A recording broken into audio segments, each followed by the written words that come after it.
What's up, guys? We are finally back for another video where I'm just gonna, I guess, start yapping about stuff, but most importantly, we finally made it to Mighty Roller on Tekken 8.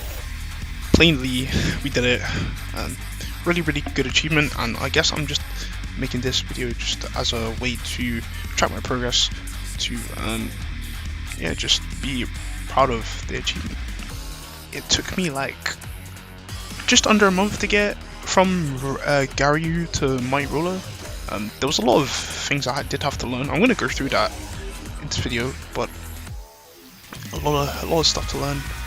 And once again, I'm going to go through the things that I learned this time from the perspective of going from red to purple. And I think what we will do is, as hopefully I rank up and as I keep learning things about the game, I'm going to keep making some of the videos like this, just showing the experience that I've had.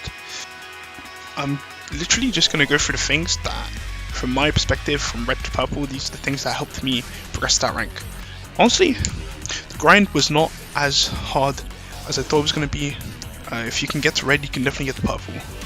There is a barrier there for sure, but I think, now I'm at purple. That's like, okay, now I'm getting close to finally playing the game.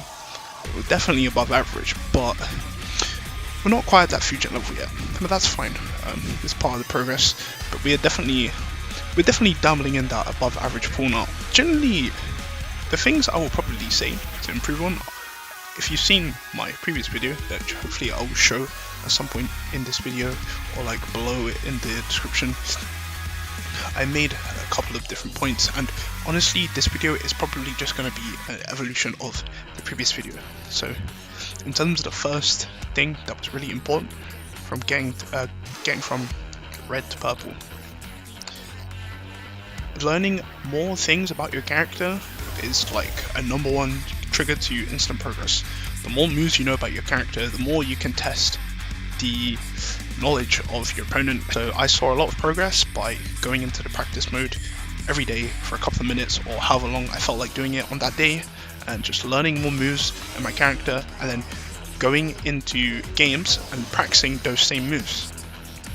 Eventually, the moves you use over and over and over, just new move that you learn, spam it over and over and over, and eventually it will become part of your game plan. And that's what you need to be doing in the early to mid stages of the game. Still, there's so many moves, you want to know like a good amount of them, but you don't need to use all of them. But there'll always be some moves that your opponent just won't remember or may not know how to punish, so it's always good to have a lot of things in your pocket. So it's definitely learning more about your character and consistently practicing new tech before you play and after you play. The next big thing, strengthening your layer 1. So in my previous video, in my rank to Garyu, I made a big point about learning your layer 1, learning your flowchart, and it still applies when you're trying to grind in red. A lot of the players are still learning the game, just like you are, just like I am. And even in purple, a lot of the players, they're a lot better, but they're still learning.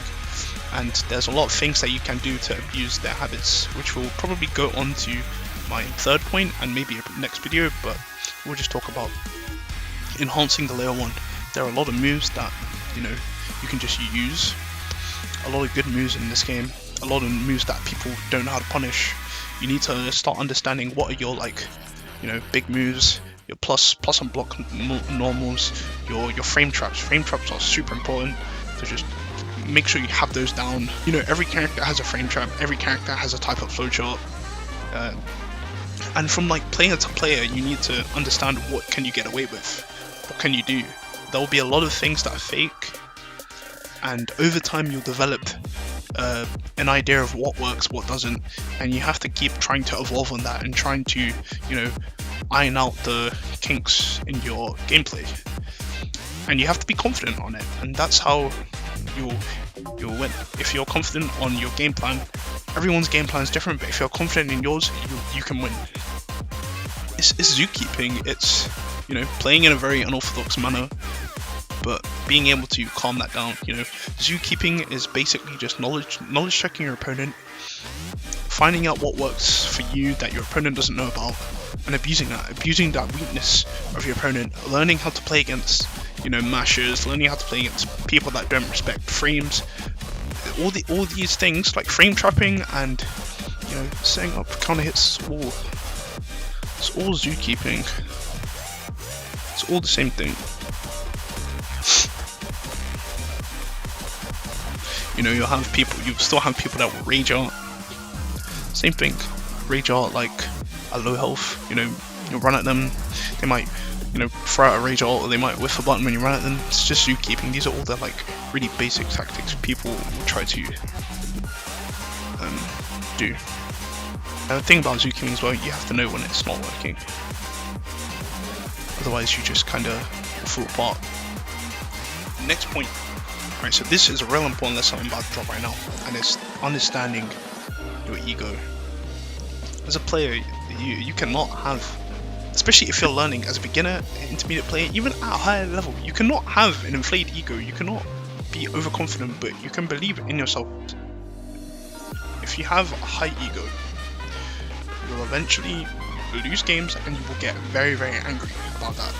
And this was one of the reasons that I got very salty during part of my red rank grind, was I had an inflated ego, thinking I was better than the majority of players, and that did stop me for a little bit.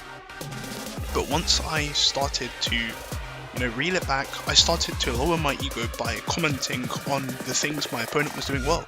So like, for example, in game I'd be like, oh, this is a good punish, well done to my opponent, even though inside I was still mad, but the thing that I was saying, that was coming out of my mouth, was positive. So overall, the experience of me losing in ranked was a positive outcome. Even though like you're losing, you still are learning. You will never stop learning. Like, that's the beauty of like most fighting games, most skills. Like, whatever the outcome is, you're still gonna learn something. Like, there is always gonna be something you can learn. So you need to lower your ego, stay humble, and accept the wins and accept the losses, and try to learn something from everything. I think this is more of a mental thing actually. I say obviously the point before was to lower your ego, but on the other hand, it's also to have confidence in the ability that you have. This was the number one thing that I think got me to purple. It was basically just not giving a shit about what my opponent was doing on the screen and just enforcing my game plan, like believing that I can win, you know, not hesitating as well was huge. Because overall, the games where I hesitated to make a decision, those were the games where I froze up and I lost. The games where I said fuck it, let's just press a button, those were the games where I ended up winning. Because my opponent could see that I was not scared to press, but most of the time, my opponent was much more scared to press than I was. I did not care about losing because I had the confidence to believe that, you know, I'll just lock in, play another game, and I would eventually get to the point where I am now, which is purple. And that is exactly what happened. You need to practice your layer 1, understand what you're good at, understand your weaknesses, and play to your strengths, but keep trying to improve your weaknesses. Keep trying to, like, you know, work on your weaknesses, but understand what your strengths are and try to enforce those situations. If you're noticing that certain strings are working, like, you know, use those more. If your character has particularly good wall combos, try to, you know, get your opponent at the wall, try to wall carry them much more than you would, try to work on those things. You know, if your character has loads of plus frames, try to use those, try to frame trap, things like that. Understanding what you're good at, what your character's good at, and what your opponent lacks, and playing to all of those factors will get you where you want to be. That's the quickest way there. But other than that, you're always going to be learning. Just keep trying to engage with the game, keep trying to learn what is actually happening on the screen. Don't just, like, you know, play a game, lose a game, play a game, lose a game. You need to play, understand what you did well. If you're losing hard, go and watch the replays, stuff like that. But overall, have the confidence to play the game. Do not be afraid of losses, and you'll get there. Right now I've reached my ruler. The next goal actually is Flame Ruler, and I did have a goal to hit that by June, but I think as I have already hit my ruler, I did not expect to hit it this fast. I think Fujin is basically my next goal, so we'll see how that goes. There's no time limit on it, it's when I get it, but again, once I hit Fujin, and hopefully I do at some point, then you'll see another one of these videos, how to improve videos. Aside from that, I'm still gonna try to do some more videos like these, probably more gameplay videos as well. I'm planning on uploading more content to this channel, as I've kind of been enjoying just yapping and just trying shit, and you know, maybe people learn from these videos, maybe they just like the sound of my voice, maybe they just, you know, just some background noise, but if it's useful, it's useful. So you get to see, you know, improvement in real time. I'm literally uploading these videos as I get the ranks, so, or a few days after. So yeah, hopefully you'll see some content of me playing the game, me learning stuff. But yeah, keep check on the space, and hopefully to see you guys next time, and I hope you enjoyed it. Peace.